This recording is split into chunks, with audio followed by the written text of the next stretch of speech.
Untuk buka puasa hari ni, saya remake buah loy pisang yang saya pernah share sebelum ni. So yang mana belum cuba lagi tu, boleh buat hari ni. Kali ni saya guna 1 biji pisang, lenyek kasar dulu pisang ni.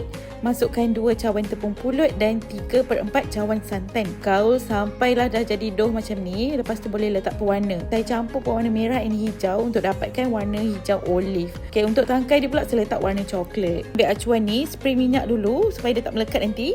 Kemudian bolehlah letakkan dough tu, tekan-tekan sikit and then ratakan slowly. Guna pisau macam yang saya tengah buat ni. Lepas tu boleh keluarkan perlahan-lahan dan berhati-hati. Confirm senang je lah bila dah letak minyak kan. Macam biasa kita rebus dulu pisang ni sampai dia dah masak yang timbul tu, boleh angkat.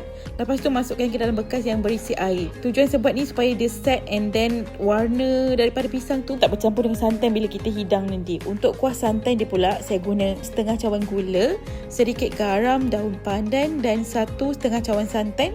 Letaklah sikit air. Lepas tu saya letak isi kelapa muda dalam kuah santan tu untuk lebih sedap. Rasanya saya ada record tapi bila cari video tu macam tak ada lah pula. So dah siap lah buah loy pisang. Memang sedap combination pisang and kelapa tu. Rasa dia macam ada lemak-lemak, ada lah manis-manis